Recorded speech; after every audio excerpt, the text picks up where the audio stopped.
Gee, I like that piece. The Passaggio Rotto, or Broken Passage and Fantasia, are from the second part of Airs for the Violin, written in 1679.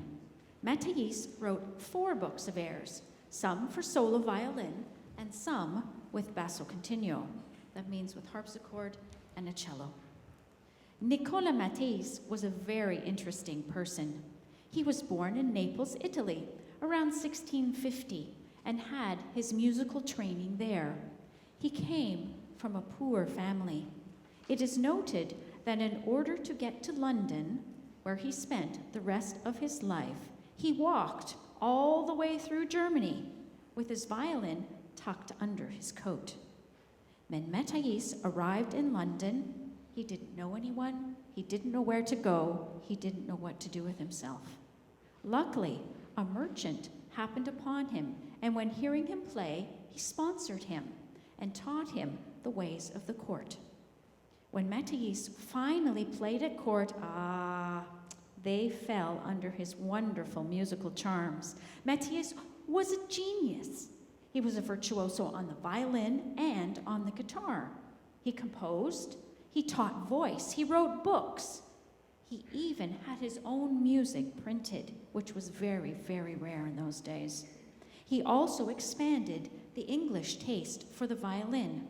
So you see, the English liked the French school of violin, and he introduced them to the Italian violin. His bow was longer, and also the way it was held was different. Matteis was very popular and gave fantastic concerts. You can imagine somebody like a rock star, and people are like, oh, just so amazing. However, for all of Matteis's musical gifts, unfortunately, he was extremely arrogant. He would tell people, well, you know, if they didn't like his music, well, they could go write something better. Sorry. His 4 books of airs were written for everyone.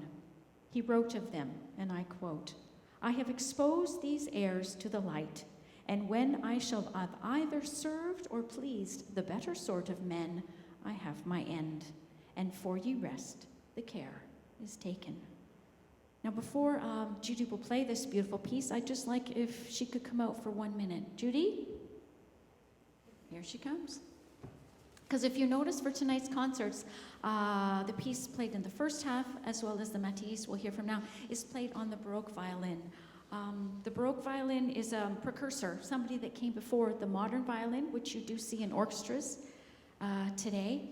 The Baroque violin has a different sound.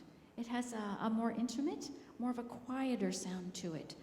If you notice the strings on it, I don't know if you can see from far away, the strings are made with different, they're actually made, it sounds horrible, it's called catgut. So actually from the stomach of a cat. So they were strung up and they're put on. The modern violin, they're made of steel, so the sound is much larger. Also as well, if you look at the bow, the shape of the bow is slightly different. You notice that there's more space between the back of the bow and then where the horsehair strings are. And it's also a tiny, tiny bit shorter. And the modern bow today is a little bit longer and it's held differently. So sometimes if someone has a modern bow and they want to sound a bit Baroque, they won't hold it the same. They'll move their hand up slightly. So, and also you'll hear now, Judy's going to play just a tiny, tiny bit on the Baroque violin, and you'll hear the tuning is also different. This one will be lower.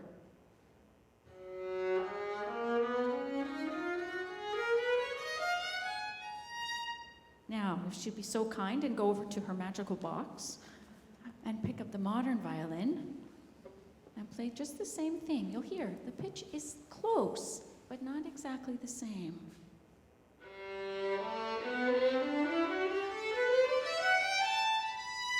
Yeah, and can you also hear it's much louder? Because throughout time, what happened is that you had a lot of harpsichord, a lot of softer instruments. The harpsichord eventually had 2 keyboards, and eventually we want to get louder and louder. So we had in Mozart's time, you have the pianoforte, which just gets louder, and then eventually it evolves. The technique evolved because people wanted a larger and larger sound. So the shape of the violin is slightly different, so that different strings can be put on it, so there is more tension, and this way you also get a larger sound. Anyway, so please enjoy the Passaggio Rotto and Fantasia from Matteis.